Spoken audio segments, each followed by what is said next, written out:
Gutom na ako. Gusto ko nang kumain. Hello, gusto kitang pakainin. Ha? Sino ka? Ako ang iyong Anghel de la Guardia at gusto kitang turuang magtanim.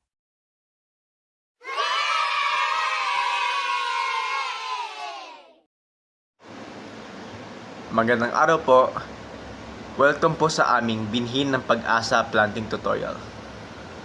Ako nga po pala si Lucas Miguel Bautista ang nagsasalita ngayon. Ang mga kasama naman ko po ay si Mika Alvis, Cedric Chong, Joey Enriquez, Dale De Mata, Mike Uy, Sayan De Asa, at Lawrence Daca. So, bakit nga po mahalaga ang pagtatanim ng iyong sariling halaman? Una, tumataas ang presyo ng pagkain, kaya hirap ang pamilya sa masustansyang pagkain. Kadalasang kanin lang ang kinakain ng karaniwang Pilipino. Kakulangan sa prutas at gulay sa araw-araw na pagkain. Pangalawa, kakulangan ng kaalaman sa pangangalaga ng kalikasan. Nagdudulot ito ng pagkasira ng kalikasan at paglala ng kagutuman. Sanhi ito ng polusyon at iba pang mapaminsalang gawain. Ito naman po ang mga layunin ng aming seminar. Una, makatulong namin sa inyo kung paano magtanim ng inyong sariling gulay. Pangalawa, natutunan kayo sa mga mahalagang impormasyon tungkol sa sitwasyong pagkain ng Pilipinas. At pangatlo, gumabay namin sa inyo ang proseso ng pagtatanim. Ito naman po ang mga inaasahang naming resulta. Una, magkaroon ng taniman ang mga gwardya. Pangalawa, matuto kung paano alagain ang mga halaman. Pangatlo, gamitin ng mga gwardya ang kanilang tubo bilang pagkain.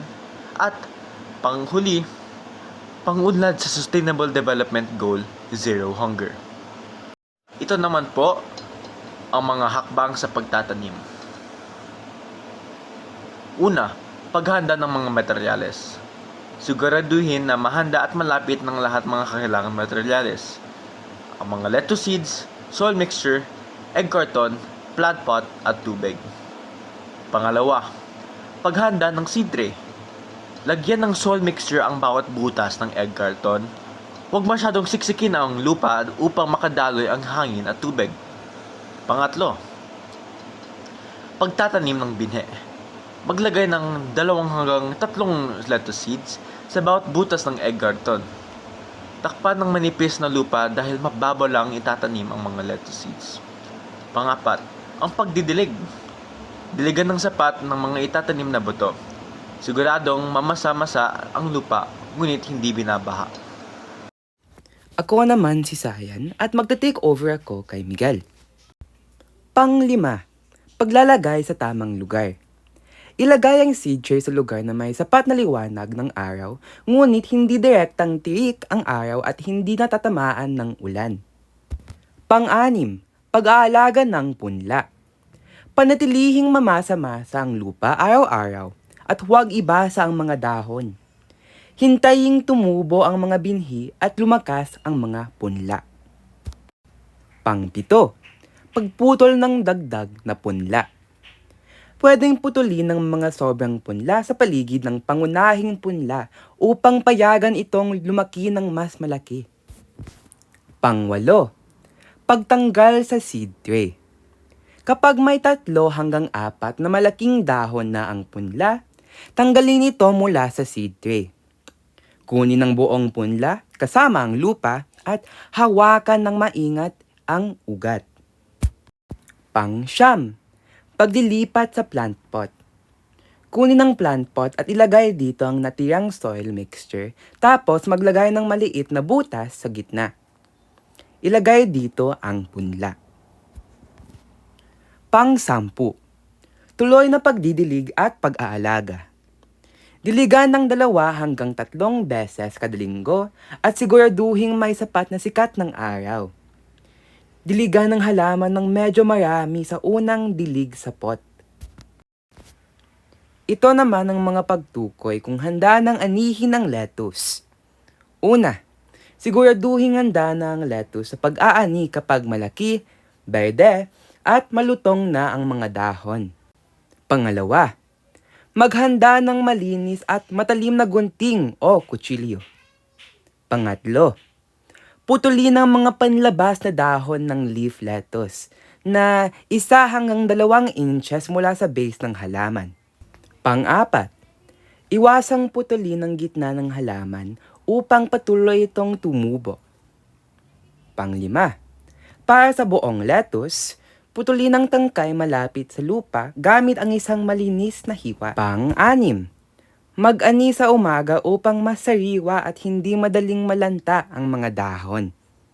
Pang-7, banlawan ang inaning lettuce sa malamig na tubig upang alisin ang dumi at insekto.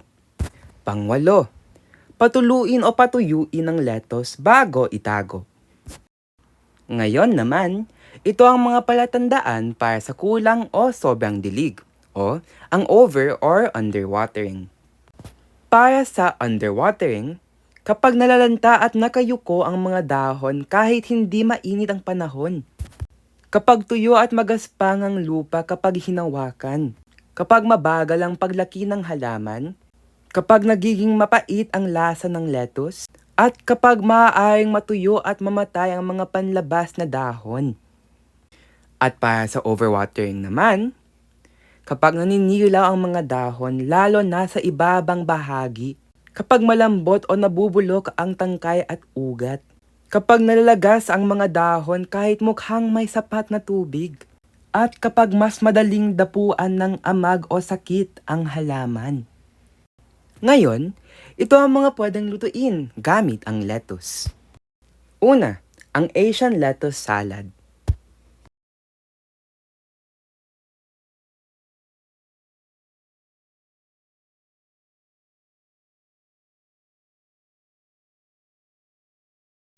Pangalawa, ang lettuce wraps.